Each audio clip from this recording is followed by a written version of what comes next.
Welcome to Classic Literature Free Audiobooks.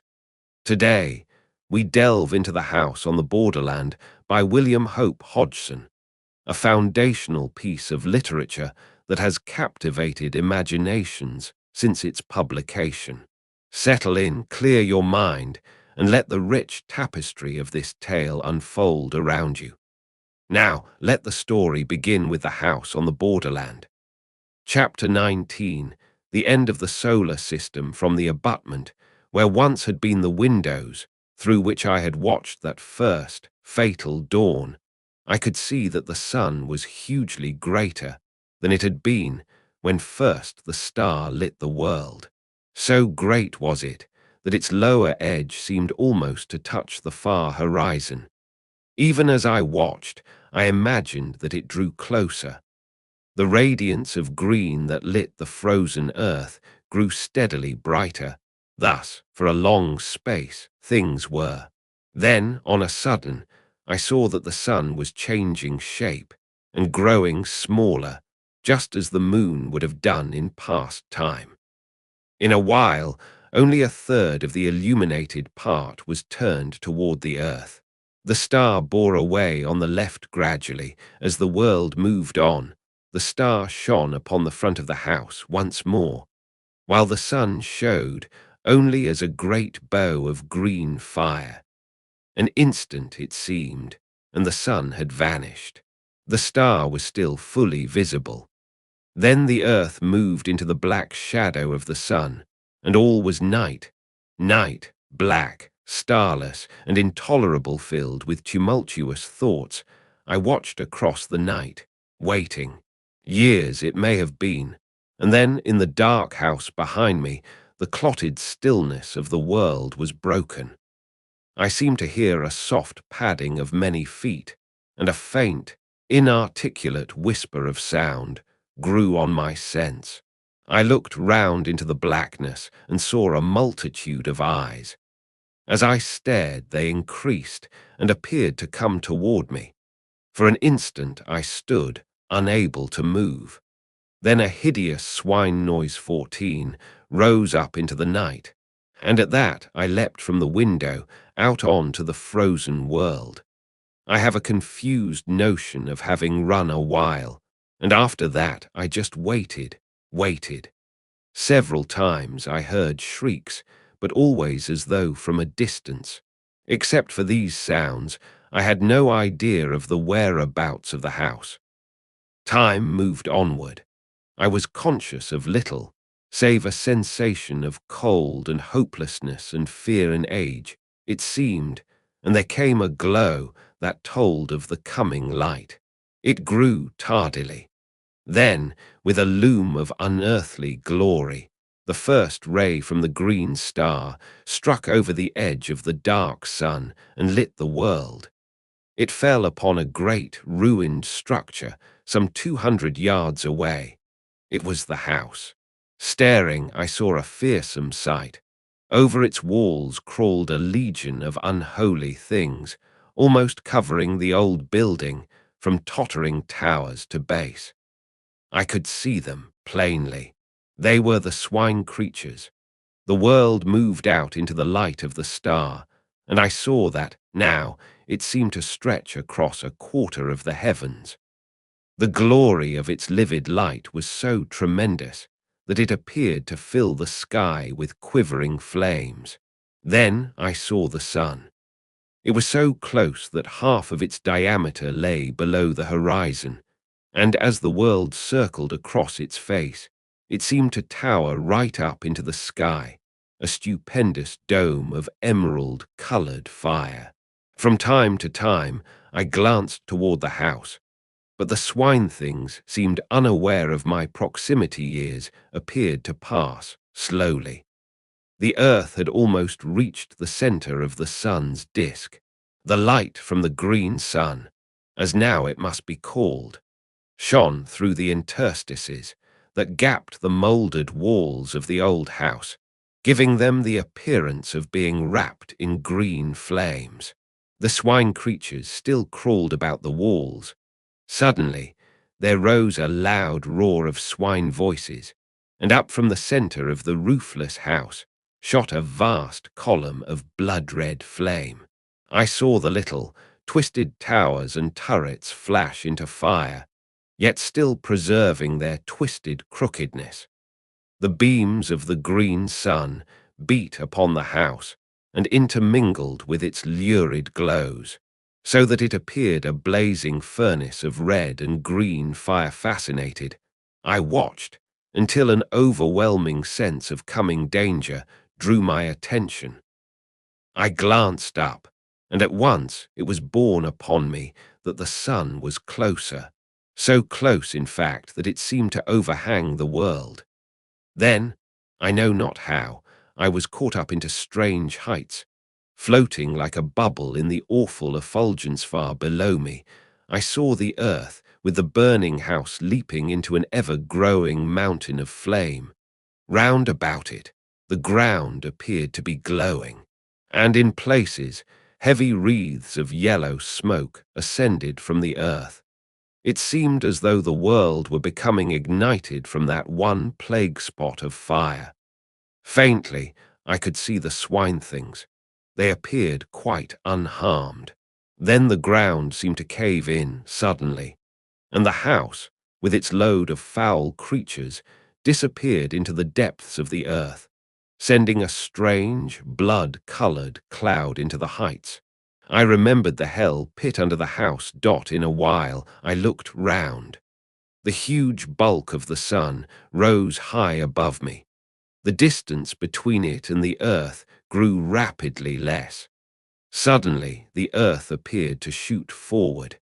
In a moment, it had traversed the space between it and the sun. I heard no sound, but out from the sun's face gushed an ever-growing tongue of dazzling flame. It seemed to leap almost to the distant green sun, shearing through the emerald light, a very cataract of blinding fire. It reached its limit and sank, and on the sun glowed a vast splash of burning white, the grave of the earth. The sun was very close to me now. Presently I found that I was rising higher, until at last I rode above it in the emptiness. The green sun was now so huge that its breadth seemed to fill up all the sky ahead. I looked down and noted that the sun was passing directly beneath me. A year may have gone by, or a century, and I was left, suspended, alone. The sun showed far in front, a black, circular mass, against the molten splendor of the great green orb. Near one edge, I observed that a lurid glow had appeared, marking the place where the earth had fallen. By this, I knew that the long-dead sun was still revolving, though with great slowness. Afar to my right, I seemed to catch, at times, a faint glow of whitish light. For a great time, I was uncertain whether to put this down to fancy or not. Thus, for a while, I stared with fresh wonderings, until at last I knew that it was no imaginary thing, but a reality.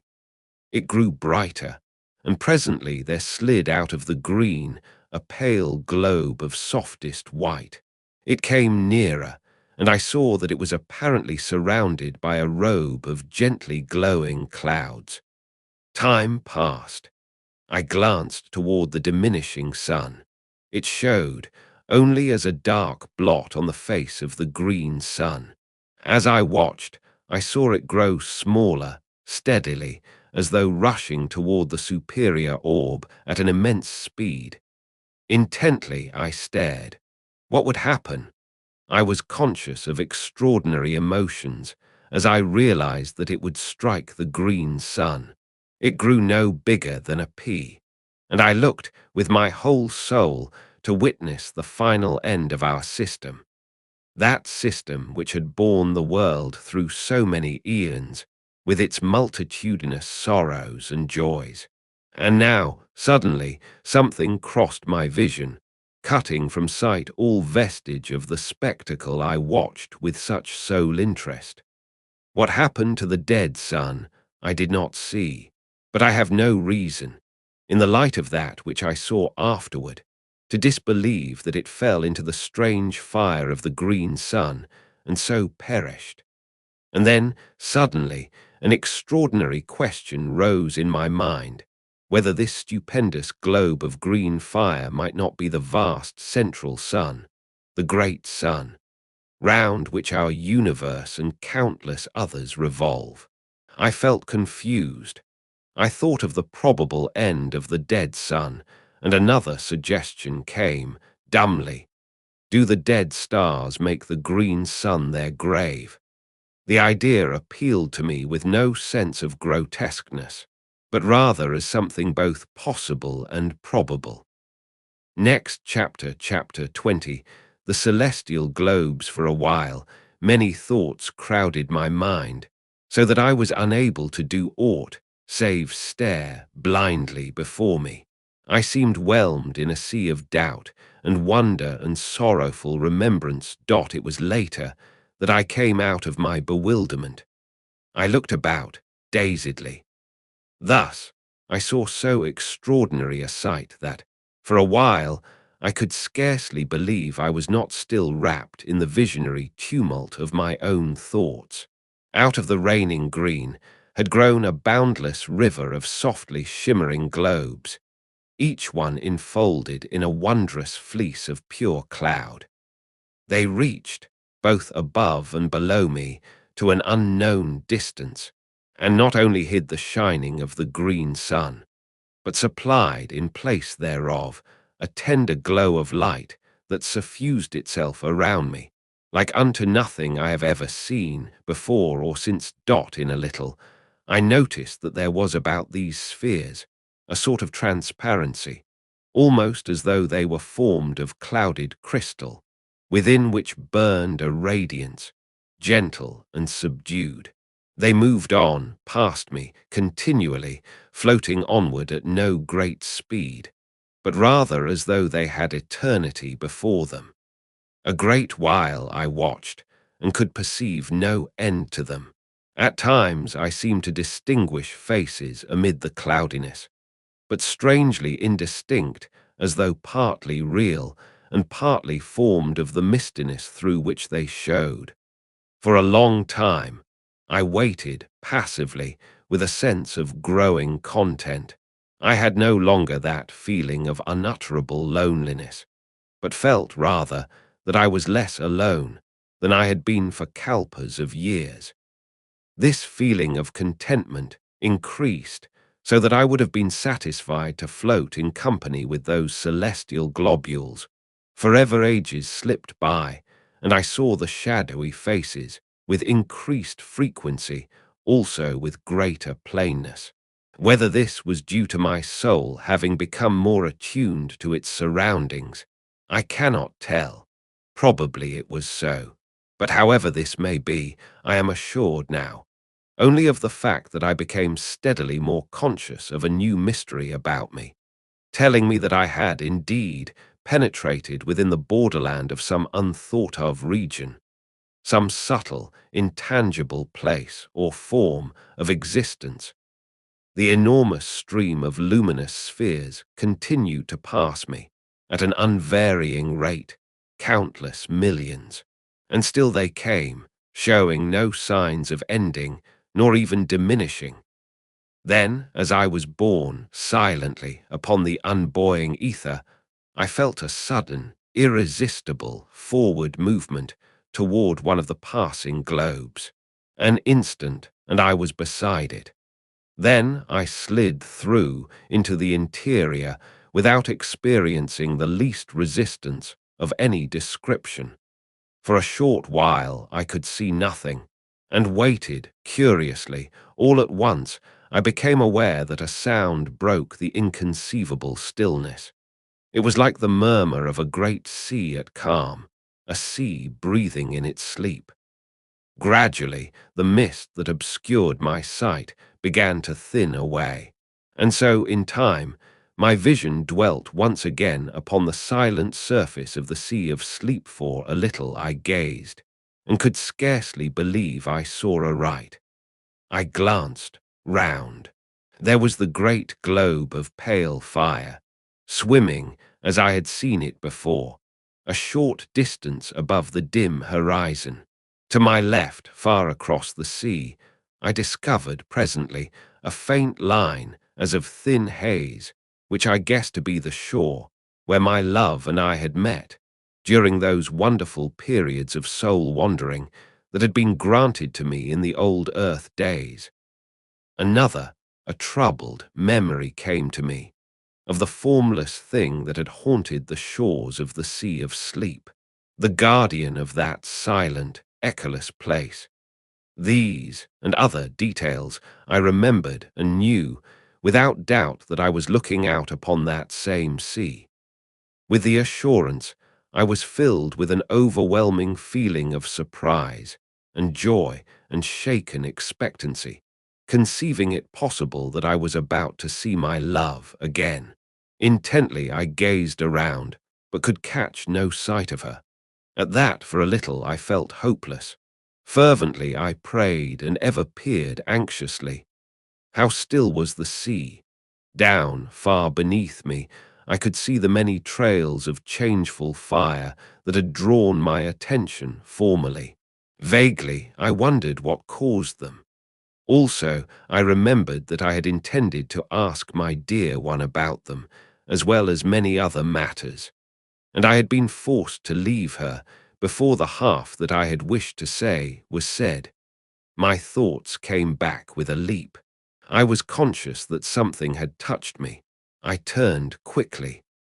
God, thou wert indeed gracious. It was she. She looked up into my eyes with an eager longing, and I looked down to her with all my soul. I should like to have held her, but the glorious purity of her face kept me afar.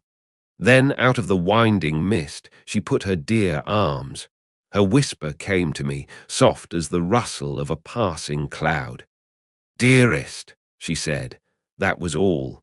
But I had heard, and in a moment I held her to me, as I prayed. Forever in a little, she spoke of many things, and I listened. Willingly would I have done so through all the ages that are to come. At times I whispered back, and my whispers brought to her spirit face once more an indescribably delicate tint, the bloom of love. Later I spoke more freely, and to each word she listened and made answer delightfully, so that already I was in paradise, she and I, and nothing save the silent, spacious void to see us, and only the quiet waters of the sea of sleep to hear us long before. The floating multitude of cloud-enfolded spheres had vanished into nothingness. Thus we looked upon the face of the slumberous deeps and were alone. Alone, God, I would be thus alone in the hereafter, and yet be never lonely. I had her, and greater than this she had me. I, e'en aged me, and on this thought, and some others, I hope to exist through the few remaining years that may yet lie between us. Next chapter, chapter 21, the dark sun, how long our souls lay in the arms of joy, I cannot say. But all at once, I was waked from my happiness by a diminution of the pale and gentle light that lit the sea of sleep. I turned toward the huge white orb with a premonition of coming trouble. One side of it was curving inward, as though a convex black shadow were sweeping across it. My memory went back. It was thus that the darkness had come before our last parting. I turned toward my love inquiringly. With a sudden knowledge of woe, I noticed how wan and unreal she had grown, even in that brief space. Her voice seemed to come to me from a distance. The touch of her hands was no more than the gentle pressure of a summer wind, and grew less perceptible already. Quite half of the immense globe was shrouded. A feeling of desperation seized me. Was she about to leave me? Would she have to go as she had gone before? I questioned her, anxiously, frightenedly, and she, nestling closer, explained in that strange, far-away voice that it was imperative she should leave me before the sun of darkness, as she termed it, blotted out the light.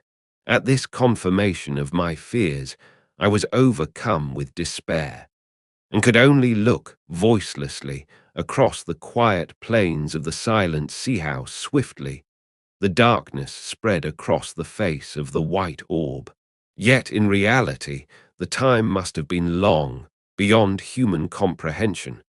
At last, only a crescent of pale fire lit the now dim sea of sleep. All this while she had held me, but with so soft a caress that I had been scarcely conscious of it. We waited there together, she and I, speechless for very sorrow. In the dimming light, her face showed, shadowy, blending into the dusky mistiness that encircled us. Then, when a thin, curved line of soft light was all that lit the sea, she released me, pushing me from her tenderly. Her voice sounded in my ears, "I may not stay longer, dear one." It ended in a sob. She seemed to float away from me and became invisible. Her voice came to me out of the shadows, faintly, apparently from a great distance. A little while, it died away remotely. In a breath, the sea of sleep darkened into night. Far to my left, I seemed to see, for a brief instant, a soft glow. It vanished, and in the same moment, I became aware that I was no longer above the still sea, but once more suspended in infinite space, with the green sun, now eclipsed by a vast, dark sphere, before me.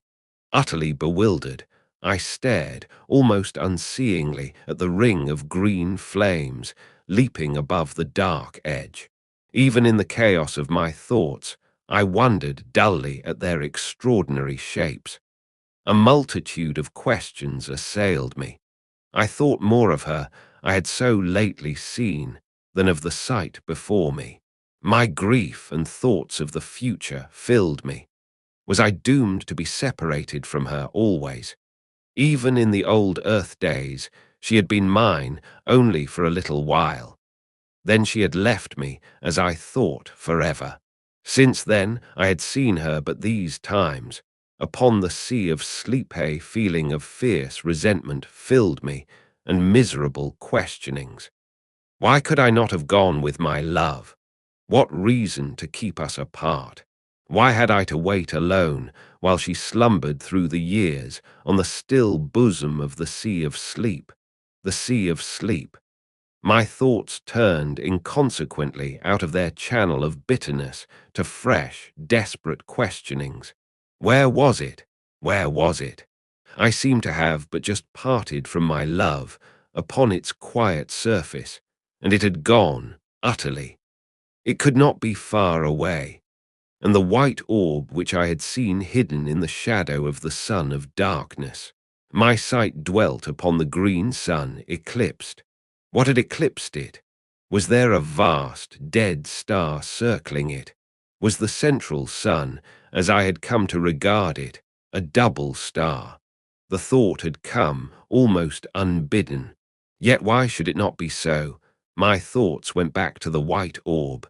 Strange that it should have been. I stopped. An idea had come suddenly. The white orb and the green sun, were they one and the same? My imagination wandered backward, and I remembered the luminous globe to which I had been so unaccountably attracted. It was curious that I should have forgotten it, even momentarily. Where were the others? I reverted again to the globe I had entered. I thought for a time, and matters became clearer. I conceived that, by entering that impalpable globule, I had passed at once into some further, and until then, invisible dimension. There the green sun was still visible, but as a stupendous sphere of pale, white light, almost as though its ghost showed, and not its material part. A long time I mused on the subject. I remembered how, on entering the sphere, I had, immediately, lost all sight of the others. For a still further period, I continued to revolve the different details in my mind. In a while, my thoughts turned to other things. I came more into the present and began to look about me seeingly. For the first time, I perceived that innumerable rays of a subtle violet hue pierced the strange semi-darkness in all directions. They radiated from the fiery rim of the green sun. They seemed to grow upon my vision, so that, in a little, I saw that they were countless. The night was filled with them, spreading outward from the green sun, fan-wise. I concluded that I was enabled to see them, by reason of the sun's glory being cut off by the eclipse. They reached right out into space, and vanished gradually. As I looked, I became aware that fine points of intensely brilliant light traversed the rays. Many of them seemed to travel from the green sun into distance. Others came out of the void toward the sun, but one and all each kept strictly to the ray in which it traveled. Their speed was inconceivably great, and it was only when they neared the green sun, or as they left it, that I could see them as separate specks of light. Further from the sun, they became thin lines of vivid fire within the violet. The discovery of these rays and the moving sparks interested me extraordinarily. To where did they lead in such countless profusion? I thought of the worlds in space, and those sparks, messengers. Possibly the idea was fantastic, but I was not conscious of its being so. Messengers. Messengers from the central sun. An idea evolved itself slowly. Was the green sun the abode of some vast intelligence? The thought was bewildering. Visions of the unnameable rose vaguely. Had I indeed come upon the dwelling place of the eternal? For a time I repelled the thought dumbly. It was too stupendous. Yet, huge, vague thoughts had birth within me. I felt suddenly terribly naked, and an awful nearness shook me, and heaven. Was that an illusion? My thoughts came and went erratically. The sea of sleep, and she, heaven. I came back with a bound to the present. Somewhere out of the void behind me there rushed an immense dark body, huge and silent. It was a dead star, hurling onward to the burying place of the stars. It drove between me and the central suns, blotting them out from my vision and plunging me into an impenetrable night, an age, and I saw again the violet rays. A great while later, eons it must have been, a circular glow grew in the sky ahead, and I saw the edge of the receding star show darkly against it. Thus, I knew that it was nearing the central suns. Presently, I saw the bright ring of the green sun show plainly against the night. The star had passed into the shadow of the dead sun. After that, I just waited. The strange years went slowly, and ever I watched intently. The thing I had expected came at last, suddenly, awfully. A vast flare of dazzling light. A streaming burst of white flame across the dark void. For an indefinite while it soared outward, a gigantic mushroom of fire. It ceased to grow. Then, as time went by, it began to sink backward slowly. I saw now that it came from a huge, glowing spot near the center of the dark sun. Mighty flames still soared outward from this. Yet, spite of its size, the grave of the star was no more than the shining of Jupiter upon the face of an ocean. When compared with the inconceivable mass of the dead sun, I may remark here, once more, that no words will ever convey to the imagination the enormous bulk of the two central suns. Next chapter, chapter 22, the dark nebula years melted into the past, centuries, eons. The light of the incandescent star sank to a furious red dot. It was later that I saw the dark nebula, At first, an impalpable cloud, away to my right. It grew steadily to a clot of blackness in the night. How long I watched, it is impossible to say, for time, as we count it, was a thing of the past. It came closer, a shapeless monstrosity of darkness, tremendous. It seemed to slip across the night, sleepily, a very hell fog. Slowly, it slid nearer and passed into the void between me and the central suns. It was as though a curtain had been drawn before my vision. A strange tremor of fear took me, and a fresh sense of wonder. The green twilight that had reigned for so many millions of years had now given place to impenetrable gloom. Motionless, I peered about me. A century fled, and it seemed to me that I detected occasional dull glows of red passing me at intervals. Earnestly, I gazed, and presently seemed to see circular masses that showed muddily red within the clouded blackness. They appeared to be growing out of the nebulous murk. A while, and they became plainer to my accustomed vision. I could see them now with a fair amount of distinctness, ruddy-tinged spheres, similar in size to the luminous globes that I had seen so long previously. They floated past me continually. Gradually, a peculiar uneasiness seized me. I became aware of a growing feeling of repugnance and dread. It was directed against those passing orbs, and seemed born of intuitive knowledge, rather than of any real cause or reason. Some of the passing globes were brighter than others, and it was from one of these that a face looked suddenly. A face, human in its outline, but so tortured with woe that I stared aghast. I had not thought there was such sorrow as I saw there. I was conscious of an added sense of pain on perceiving that the eyes which glared so wildly were sightless. A while longer I saw it. Then it had passed on into the surrounding gloom. After this I saw others, all wearing that look of hopeless sorrow. And blinder long time went by, and I became aware that I was nearer to the orbs than I had been. At this, I grew uneasy, though I was less in fear of those strange globules than I had been before seeing their sorrowful inhabitants. For sympathy had tempered my fear later, there was no doubt but that I was being carried closer to the red spheres, and presently I floated among them. In a while I perceived one bearing down upon me. I was helpless to move from its path.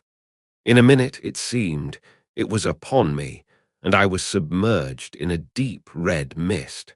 This cleared, and I stared confusedly across the immense breadth of the plain of silence.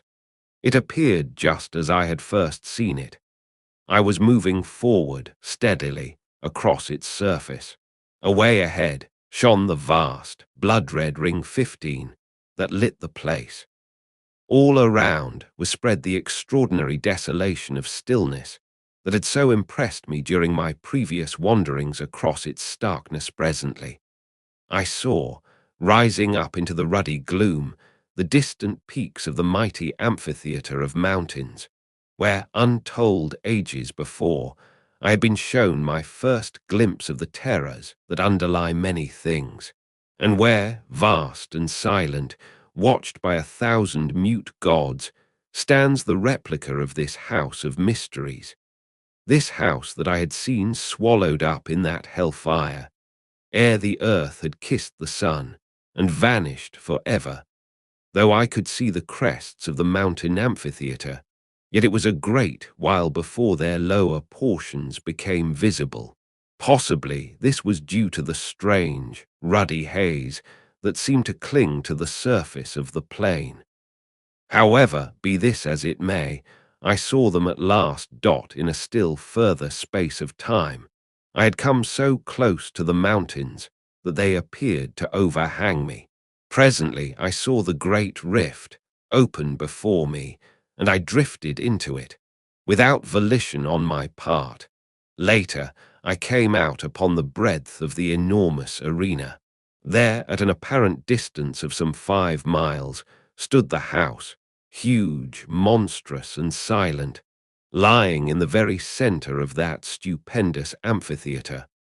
So far as I could see, it had not altered in any way, but looked as though it were only yesterday that I had seen it. Around, the grim, dark mountains frowned down upon me from their lofty silences. Far to my right, away up among inaccessible peaks, loomed the enormous bulk of the great beast god. Higher, I saw the hideous form of the dread goddess, rising up through the red gloom, thousands of fathoms above me. To the left, I made out the monstrous eyeless thing, grey and inscrutable. Further off, reclining on its lofty ledge, the livid ghoul shape showed, a splash of sinister colour among the dark mountains. Slowly, I moved out across the great arena, floating. As I went, I made out the dim forms of many of the other lurking horrors that peopled those supreme heights. Gradually, I neared the house, and my thoughts flashed back across the abyss of years. I remembered the dread spectre of the place. A short while passed, and I saw that I was being wafted directly toward the enormous mass of that silent building.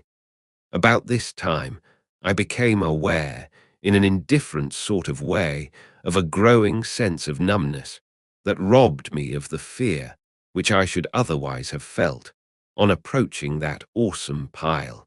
As it was, I viewed it calmly, much as a man views calamity through the haze of his tobacco smoke.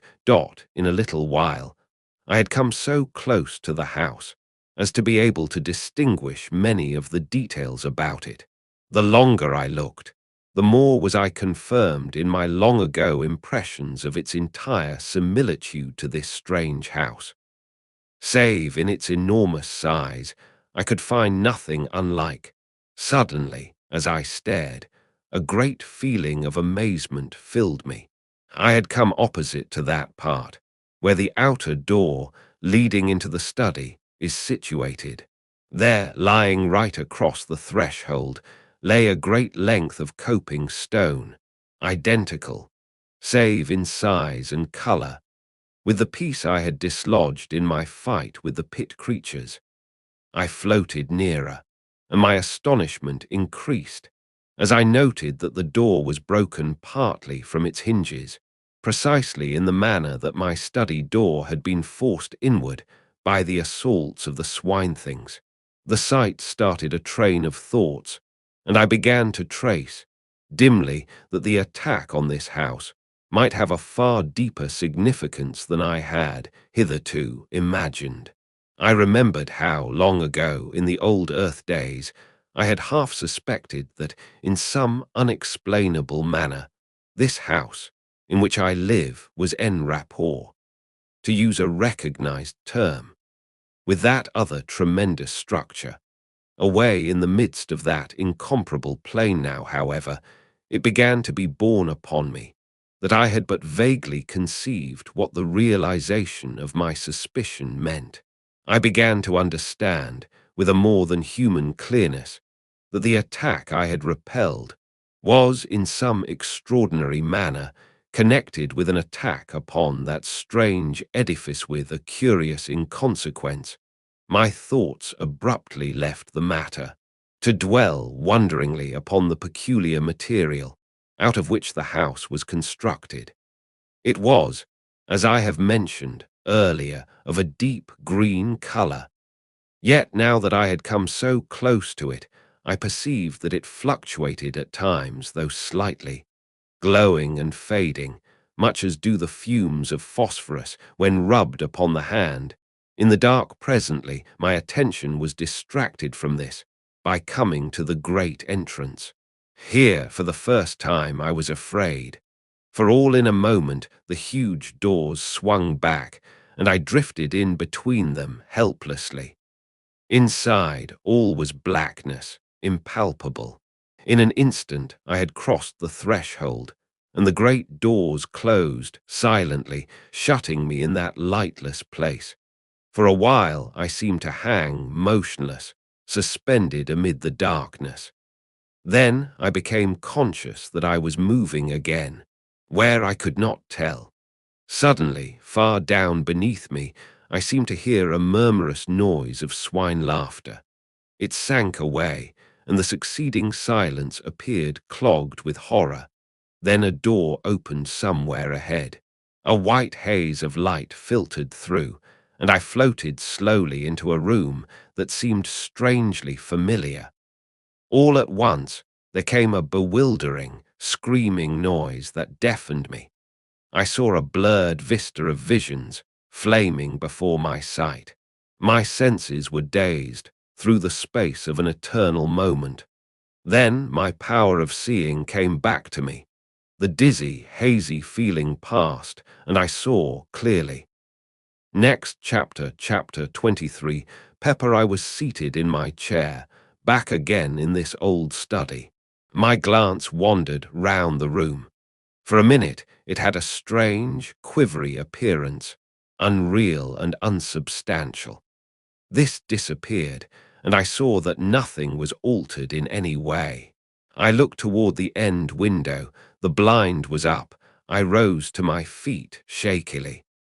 As I did so, a slight noise in the direction of the door attracted my attention. I glanced toward it. For a short instant, it appeared to me that it was being closed gently. I stared and saw that I must have been mistaken. It seemed closely shut with a succession of efforts. I trod my way to the window and looked out. The sun was just rising, lighting up the tangled wilderness of gardens. For perhaps a minute I stood and stared. I passed my hand confusedly across my forehead. Presently, amid the chaos of my senses, a sudden thought came to me. I turned quickly and called to Pepper. There was no answer, and I stumbled across the room in a quick access of fear. As I went, I tried to frame his name, but my lips were numb. I reached the table and stooped down to him with a catching at my heart. He was lying in the shadow of the table, and I had not been able to see him distinctly from the window. Now, as I stooped, I took my breath shortly. There was no Pepper. Instead, I was reaching toward an elongated little heap of grey, ash-like dust. I must have remained in that half-stooped position for some minutes. I was dazed, stunned. Pepper had really passed into the land of shadows, and that concludes our reading of The House on the Borderland. I hope you enjoyed it. If you did, please give this video a like. Share your thoughts in the comments, and subscribe for more free audiobooks. Don't forget the bell. Thanks for listening.